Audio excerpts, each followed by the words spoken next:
Hola, ¿cómo se encuentran? Espero que muy bien con esta terrible onda gélida que se ha desatado por varias partes de México, Estados Unidos y Canadá. Abríguense, prepárense un tecito muy rico y vamos a escuchar juntos el siguiente trocito de Dama. Bueno, hace ya como unas 3 semanas, Susana Martínez nos dejó un comentario en el canal muy lindo. Muchas gracias por tu comentario, Susana. Y también nos deja una pregunta muy interesante. Ella dice, ¿cómo es y qué significa llevar a unificación y concentrar mi mente? ¿Cómo hacerlo? Wow, es una pregunta que yo me hice mucho tiempo, porque yo estudiaba en los suttas partes que se dedicaba a Samadhi y venía esta definición, o más bien esta traducción, ¿no?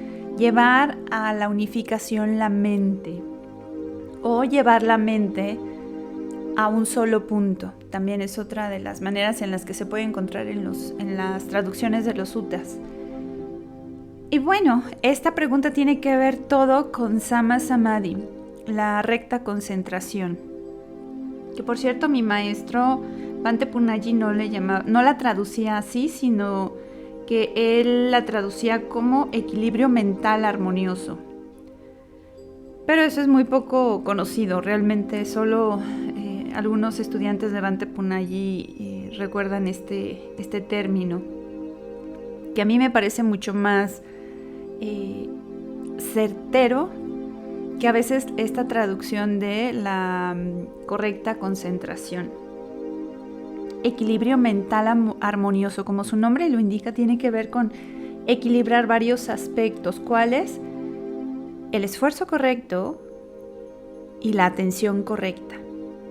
Estos dos juntos, si los equilibramos adecuadamente, nos va a llevar a Sama Samadhi, la correcta concentración. Y aquí es bien importante clarificar la palabra Sama. Sama quiere decir la correcta o la armoniosa, ¿no? Se traduce como estas dos. Y digo que es así porque es a la que se refiere el Buda, porque Samadhi, hay otras corrientes orientales que se enfocan a Samadhi también, pero no es el Samadhi del cual estaba hablando el Buda.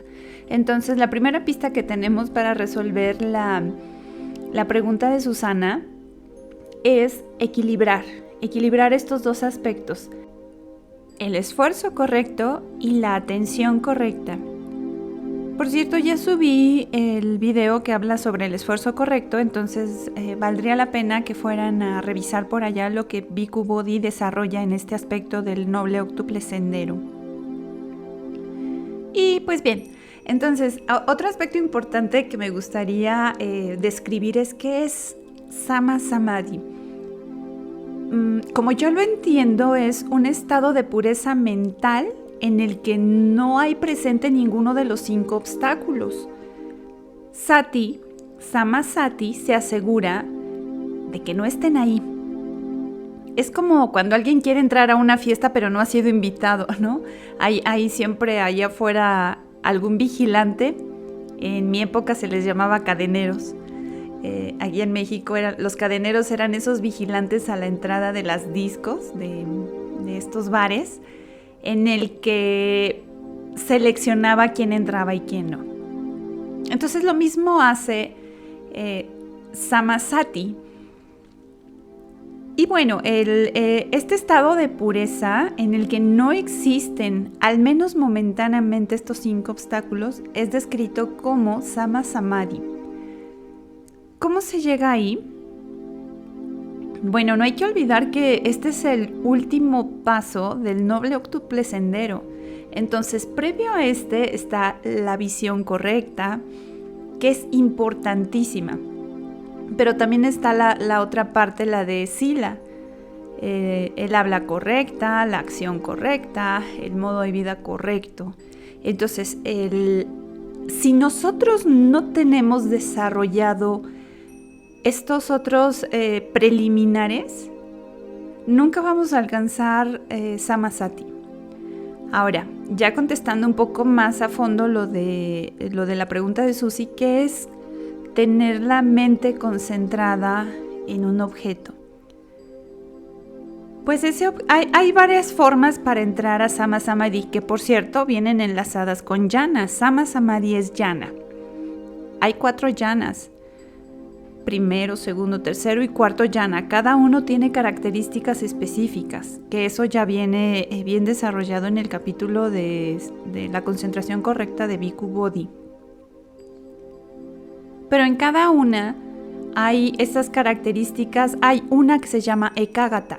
Ekagata significa el poder tener toda nuestra atención en el objeto de meditación que hayamos elegido. Puede ser la respiración, puede ser Metta Bhavana, pueden ser las 32 partes del cuerpo, pueden ser...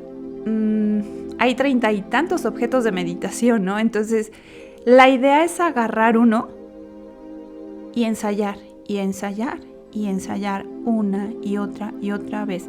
Era lo que les decía en algún video, es hacer horas vuelo en simulador un poquito. Y cuando nuestras condiciones de los pasos previos, que son los preliminares, estén cada vez más cimentadas, más limpias, vamos a llegar ahora sí a agarrar ese avión llamado Sama Samadhi y a despegar. Entonces, Susana, esto de unificar la mente o llevar la mente a una concentración en un solo punto tiene que ver con nosotros. ¿Dónde vamos a determinar llevar esa atención? ¿Cuál va a ser nuestro objeto de meditación? En el canal hay una lista de reproducción de meditaciones guiadas y cada una está centrada en diferentes aspectos. Por ejemplo, hicimos ya Maranasati, Anapanasati, Metta Bhavana. Y a eso ustedes agarran uno, el que gusten, y sobre ese es una práctica sistemática. No es como que me siento un día y al otro día pruebo otra cosa. Yo les sugeriría que tengan 2 o 3 básicas. Por supuesto que la respiración es una de ellas.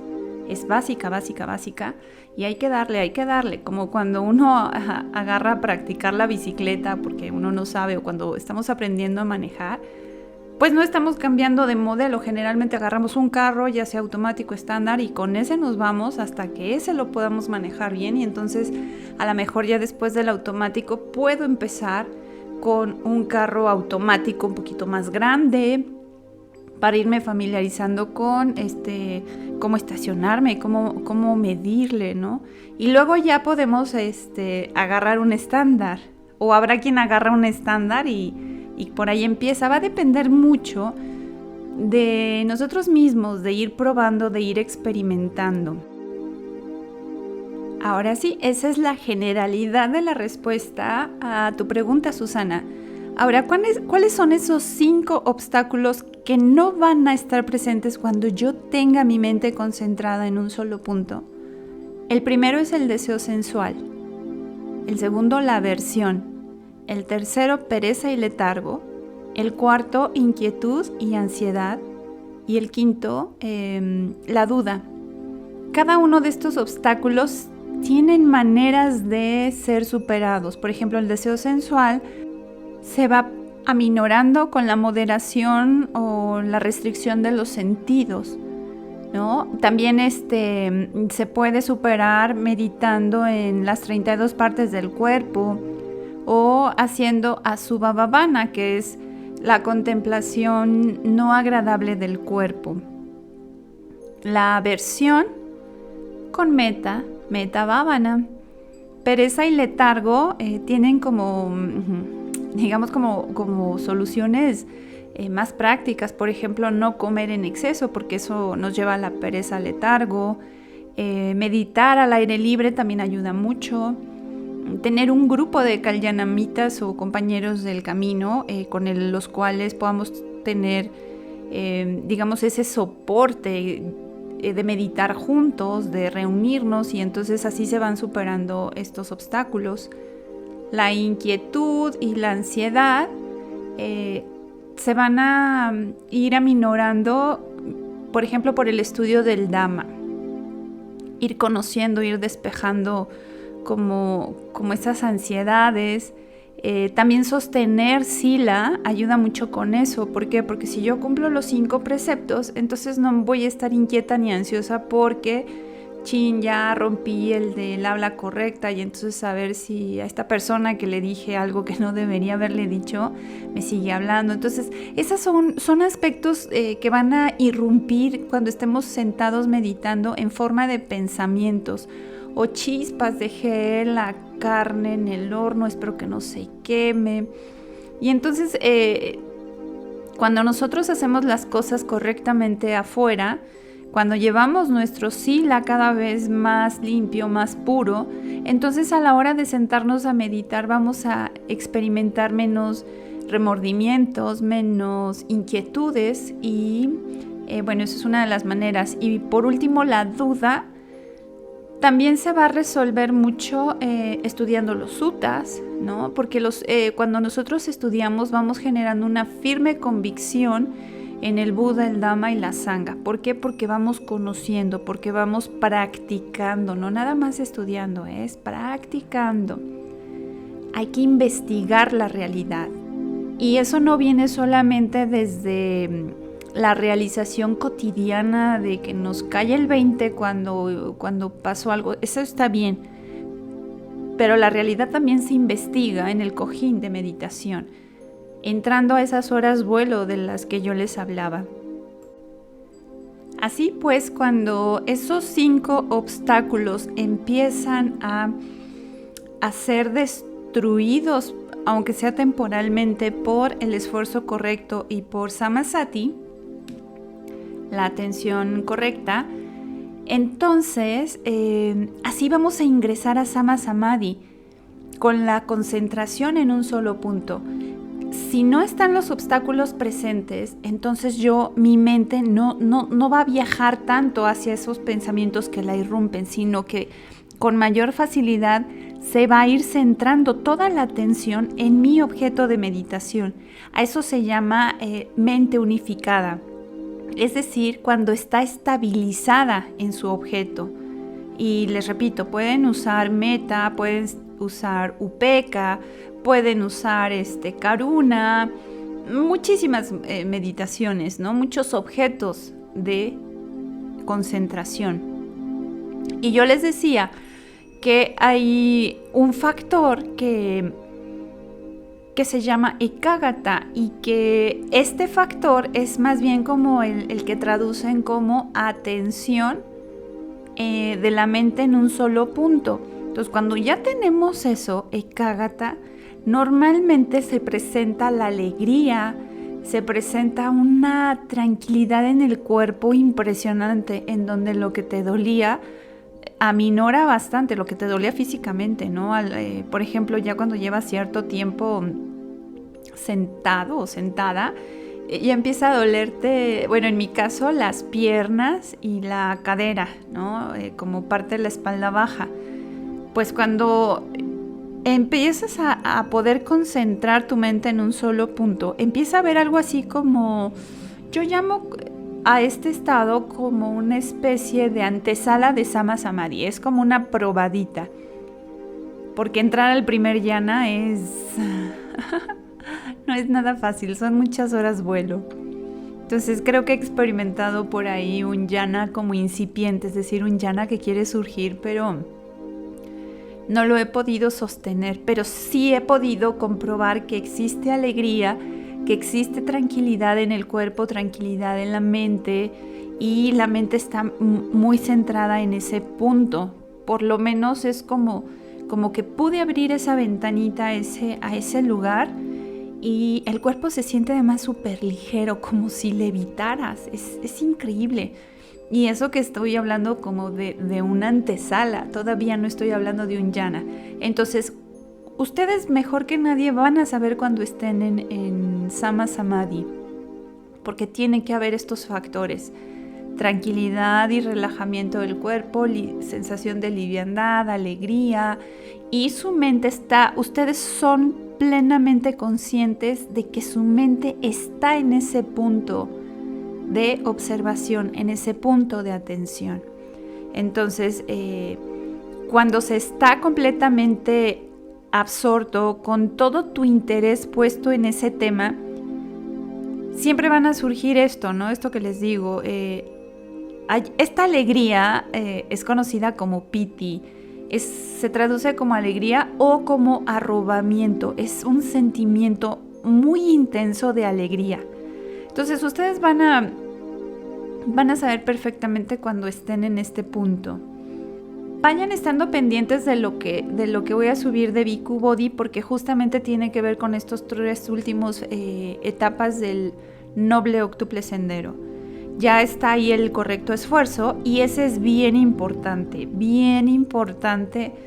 Todos son muy importantes, todos van a ser los preliminares de Sama Samadhi.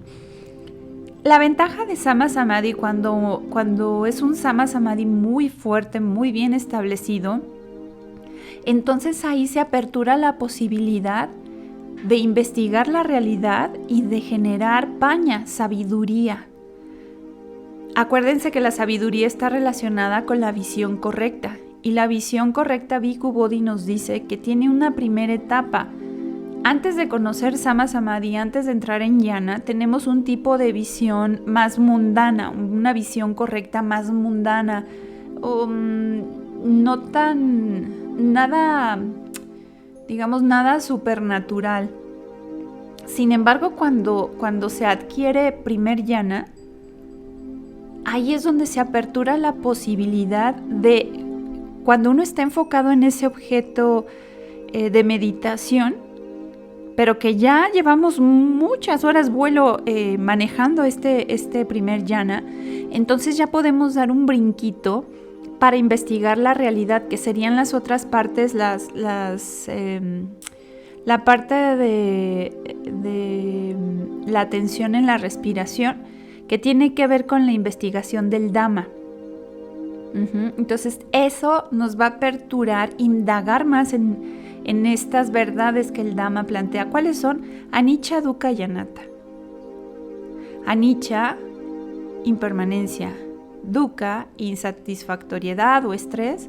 Y Anatta, la ausencia de un yo sustancial en todos los fenómenos, ¿no? Condicionados.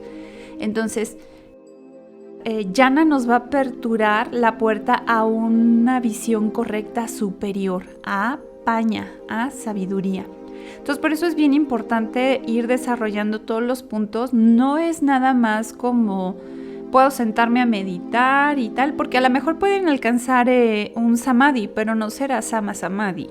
Tenemos que hacer los preliminares y acuérdense, hay 7 puntos atrás que hay que ir desarrollando como preliminares. Entonces, es todo, por eso es fascinante lo que el Buda descubre y lo que el Buda nos plantea. Porque si bien por ahí, no sé cuántos de ustedes conozcan la historia de Devadatta, el primo del Buda, que también se ordenó como su seguidor y que era un excelente meditador, ya traía él bastantes vidas previas desarrollando samadhi, pero no sama samadhi. Y es un claro ejemplo de cómo alguien puede alcanzar jhana e incluso desarrollar poderes sobrenaturales sin un ápice de sabiduría. Porque Devadatta intentó matar en varias ocasiones al Buda para quedarse al frente de la sangha. Entonces, sí es cierto que allá afuera hay maestros que son expertos en samadhi, pero que la facultad más importante no es nada más tener samadhi, es que sea sama samadhi y que vaya acompañado de la sabiduría. Y con esto ligo otro tema que igual desarrollo más adelante, pero es que ustedes se fijen en los maestros, porque la verdad es que hay una oferta impresionante de gente que se dice iluminada, autodespierto, que tienen poderes psíquicos, que pueden curar, que pueden flotar, que pueden... Y el Buda siempre menospreció esas facultades. De hecho, él era muy claro con monjes como Moggallana, que era el monje más famoso por sus poderes sobrenaturales, que tenía que tener mucho cuidado en dar demostraciones de estos poderes cuando estuviera con personas laicas que no tuvieran ningún grado de iluminación, porque se podían enganchar al Dhamma por la parte de, digamos, más mundana, más superflua, por llamarlo de alguna manera, y no por la esencia del Dhamma, ¿no? Entonces, ustedes fíjense siempre en eso. Para empezar, alguien que se diga autoiluminado o maestro ascendido o como le gusten llamar, híjole, pónganlo mucho en duda. Observen, tiene que haber sabiduría, tiene que haber ética en esa persona, tiene que haber un conjunto de cualidades mucho más importantes que el tener jnana o el tener poderes sobrenaturales, ¿no? Psíquicos que te leen la mente, o que pueden ver tus vidas pasadas. O sea, sí es fascinante y es una parte que creo que a todos nos engancha en un inicio, pero hay que tener cuidado con ello porque nos puede desviar del verdadero objetivo. Coméntenme aquí abajito si les interesa que desarrolle un especial, digamos, de Moggallana, conocer su vida, conocer cómo se ordenó, cómo fue desarrollando todos los estados, no sé. La vida de Moggallana es bien interesante. También la de Sariputta. Aunque Sariputta no desarrolló poderes psíquicos, digamos que el poder que él desarrolló fue el de la sabiduría. Era el monje que se le reconoce como el más sabio, ¿no? Entonces, díganme si quieren que desarrolle algo sobre Moggallana y sus poderes sobrenaturales. Que entre ellos está que podía hablar con los fantasmas, y ya voy a subir alguno de Petabatu donde específicamente Moggallana está ayudando a Sariputta. Sí, Sariputta también, ahora que recuerdo, él también podía hablar con los fantasmas. Hay una historia muy conmovedora, ya se las contaré, pero díganme si quieren un video sobre esto y coméntenme. Yo los dejo por aquí, espero que tengan una excelente noche, abríguense, tápense, está rico ahorita el clima, entonces, pero hay que tener precaución. Nos vemos pronto y seguimos en contacto en un trocito de Dhamma más adelante. Bye bye.